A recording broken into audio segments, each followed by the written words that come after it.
আবার এত ভিসা টিসারও এত কিন্তু ইয়া নাই, বালাই নাই। ট্রেনে উঠে পুরা একদম পুরা মেসেজ শহরে যেতে পারো, তাবরিজে কোনো সমস্যা নাই। তো সুতরাং যেহেতু পাকিস্তানের হাতে আণবিক বোমা আছে, এত চিন্তার কোনো কারণ নাই। দানবের কাছ থেকে, এই নেতানিয়াহু নামক মানবরূপী দানবের কাছ থেকে আপনারা রক্ষা পেতে চান, অবিলম্বে তার সরকারের পতন ঘটিয়ে বা নেতানিয়াহু এবং তার যে ডিফেন্স মিনিস্টার, এই দুইজনকে নিয়ে পিছনে হ্যান্ডকাফ লাগিয়ে অ্যাভেলেবল প্লেনে হেগে নিয়ে বিচার করে তড়িৎ গতিতে তার ফাঁসি কার্যকর করা উচিত। বাতিতে ভরে আলোক সজ্জা বা পরিপূর্ণ শহর, সে লাস ভেগাস, সে নিউ জার্সি, নিউ ইয়র্ক, এইসব শহরে যাবে যারা দরিদ্র লোক, তাদের কোনো জীবন নাই। আমেরিকান একজন লোক বলছেন, ইজ এ স্কলার, আমার যেটা ধারণা মনে হচ্ছে যে হি ওয়াজ এ প্রফেসর, এখন রিটায়ার করেছেন এবং ডিফেন্স স্ট্র্যাটেজির প্রফেসর। উনি বলেছেন যে আমেরিকা যদি সমর্থনটা একটু সরিয়ে নেয় তাহলে 7 দিনও ইসরায়েল যুদ্ধ করতে পারবে না। তো একটা দেশ পরনির্ভরশীলতা উপর দাঁড়িয়ে আপনার এই সারা জীবন যুদ্ধ করে যাবে, এটা পারবে না। যেটা হবে ট্রাম্পকে স্বীকার করে নিতে হবে, এটাকে মানে ট্রাম্পকে স্বীকার করে নিতে হবে যে ইসরায়েল কি পরিমাণ আক্রমণ করেছে, মানে ইসরায়েলের আক্রমণটা স্বীকার করতে। ট্রাম্প ঠিক করে নেবে, ট্রাম্প ঠিক করার লোক না তো। ট্রাম্পের মতো মানুষের উপর ডিপেন্ড করলে, বললাম না, তার তো নিশীথের অন্ধকার লাগবে না, একেবারে দিবালোকে লোকটা মারা যাবে তাকে বিশ্বাস করলে। তার কোনো, he is not a credible man at all. সুতরাং নেতানিয়াহু অনেক বড় রিস্ক নিয়েছে ইরানের পারমাণবিক স্থাপনার উপরে এই বিমান অ্যাটাক করে। একেবারে আমি একটা স্ট্যাটাসও দিয়েছি যে আসলে ঘুমন্ত বাঘের লেজে পা দিয়েছে ইসরায়েল। এটা স্যার যেটা ইতিহাসের কথা বললেন, ইরান একটি প্রাচীন জাতি, তারা তো সহজে ছেড়ে দেবে না। আর পাকিস্তান এবং ইরানের সাথে ঐতিহাসিক মেলবন্ধন আছে, কালচারের মিল আছে, খাদ্য অবস্থার মিল আছে, ঐতিহাসিক ঘটনারও মিল আছে। সুতরাং আপনার বর্ডারও আছে, বালুচিস্তানের সাথে পাকিস্তানের, বালুচিস্তান দিয়ে আপনার ইরানের বর্ডার। আপনি জানেন তো, অনেকে এটা জানেন কিনা আমি ইউটিউবে দেখেছি, ইরানের লোকরা পাসপোর্ট টাসপোর্ট লাগে না, এই ভিতরে এসে পাকিস্তানে বাজার করে। আবার পাকিস্তানের এই যে বালুচিস্তানের লোকেরা গিয়ে ইরানের ভিতরে গিয়ে সবকিছু কিনে নিয়ে আসে, শাল টাল যা কিছু আছে। মানে এখানে রেল লাইন বসানো হয়েছে কোয়েটা থেকে জাহিদান, পাকিস্তানের কোয়েটা থেকে ইরানের জাহিদান পর্যন্ত রেল লাইন আছে। আপনি ওই যে তুরস্ক, ইরান, পাকিস্তানের যে টাইটা, এতে আবার এত ভিসা টিসারও এত কিন্তু ইয়া নাই, বালাই নাই। ট্রেনে উঠে পুরা একদম পুরা মেসেজ শহরে যেতে পারো, তাবরিজে কোনো সমস্যা নাই। তো সুতরাং যেহেতু পাকিস্তানের হাতে আণবিক বোমা আছে, এত চিন্তার কোনো কারণ নাই। ইসরায়েল বেশি লাফালাফি করলে, আরে একটা উট পাখির ডিম সরাইয়া নিয়ে অন্য দেশে চালু করে দিতে, আস্তে করে সরাই দিয়া দিল যে মাইরা দাও, কে গ্যারান্টি বোমার মধ্যে লেখা আছে এটা পাকিস্তানের না চীনের বোমা? অত সোজা না। ইসরায়েলকে অনেক হিসাব কিতাব করে এগোতে হবে। এবং নেতানিয়াহু অনেক বড় রিস্ক নিয়েছে, এই লোকটা নেতানিয়াহুর ফাঁসি হবে বলে রাখলাম।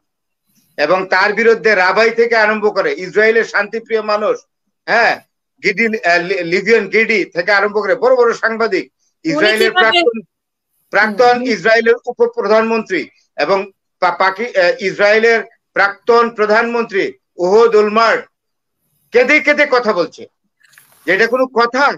যে গাজার শিশুরা, ইসরায়েলের প্রাক্তন প্রধানমন্ত্রী কিন্তু বলেছে, গাজার শিশুরা যখন অনাহারে কাঁদছিল তখন আমি আমার চোখ দিয়ে পানি পড়েছে। আমি একজন বর্ষিয়ান মানুষ, আমি এই ইসরায়েলের প্রাক্তন প্রধানমন্ত্রী হিসাবে বলছি যে তাকে অনেক বড় মূল্য দিতে হবে নেতানিয়াহুকে।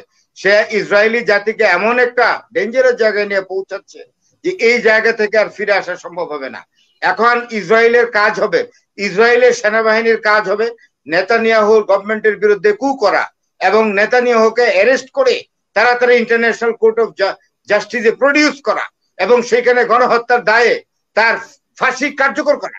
এটাই হলো একমাত্র কাজ। এটি আমার আজকে যোগ করলাম। উনি কিভাবে টেলিভিশনে ঘোষণা দেন, যে উনি টেলিভিশনে গিয়ে কিভাবে বলেন, বা টেলিভিশনের সাক্ষাৎকারে উনি কিভাবে বলেন খামেনির হত্যা বা খামেনিকে হত্যা করতে হবে? একটা লোক আরেকটা দেশের প্রধানকে, ধর্মীয় নেতাই আসলে সরকার প্রধান ইন এ সেন্স, মানে all executive power exactly is restored in his hand.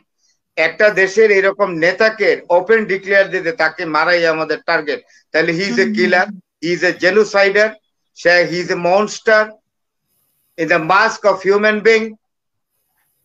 তো সুতরাং আমি তো মনে করি ইসরায়েলি সেনাবাহিনীর প্রতি এবং ইসরায়েলি জনগণের প্রতি আমার একটা আবেদন থাকবে, আপনারা যদি আপনাদের জাতিকে এই দানবের কাছ থেকে, এই নেতানিয়াহু নামক মানবরূপী দানবের কাছ থেকে আপনারা রক্ষা পেতে চান, অবিলম্বে তার সরকারের পতন ঘটিয়ে বা নেতানিয়াহু এবং তার যে ডিফেন্স মিনিস্টার এই দুইজনকে নিয়ে পিছনে হ্যান্ডকাফ লাগিয়ে অ্যাভেলেবল প্লেনে হেগে নিয়ে বিচার করে তড়িৎ গতিতে তার ফাঁসি কার্যকর করা উচিত বলে আমি। টাকা পয়সা নাই, কোথায় যাবে বলেন? সত্যিকার অর্থে বর্ডার অতিক্রম করে যেতে গেলে একটা পাসপোর্ট লাগে। আওয়ামী লীগের এই কর্মীদের মধ্যে এমনও লোক আমার যদ্দূর জানা মতে আর কি, একটা পাসপোর্ট করার ক্ষমতাও তাদের নাই। পাসপোর্ট করতেও এখন যদি আর্জেন্টলি করেন 10,000 টাকা লাগে, আর নর্মালি করলেও 7,000 টাকার নিচে কোনো 10-12,000 টাকা 15,000 টাকা লাগে একটা, যদি আপনি খুব অল্প সময়ের মধ্যে করেন। আর নর্মালি করলেও 7 থেকে 8,000 টাকা লাগে। এই টাকা দিয়ে পাসপোর্ট করার মতোই তো অনেকের ক্ষমতা নাই।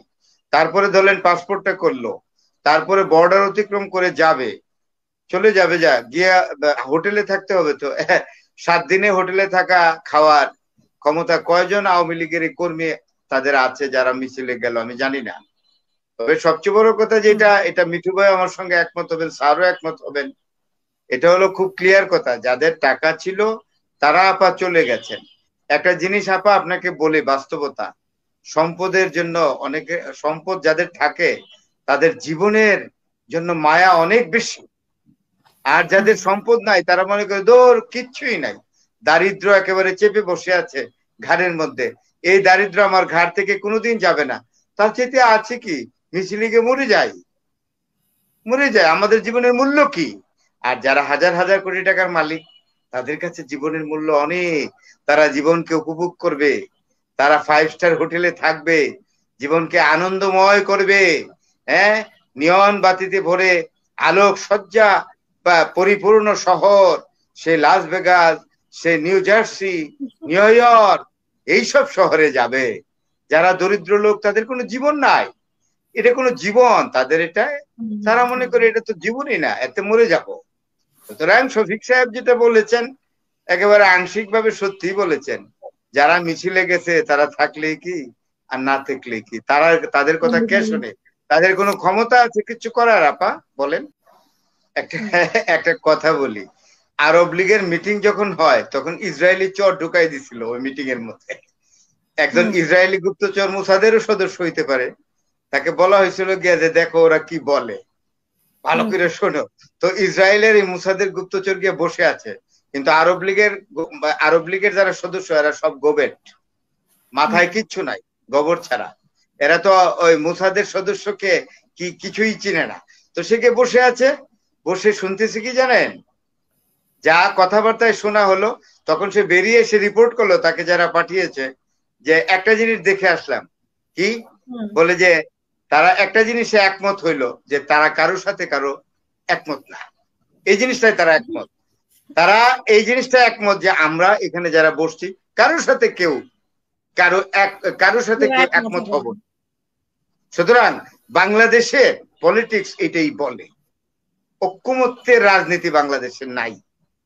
ওই একবার হয়েছিল যেটা 90-এর গণ-অভ্যুত্থানের পরে তৎকালীন নেত্রী বেগম খালেদা জিয়া এবং শেখ হাসিনা তারা পাশাপাশি বসে দুইজনের দিকে দুইজন তাকে একটু হেসেছিলেন, ঐতিহাসিক হাসি।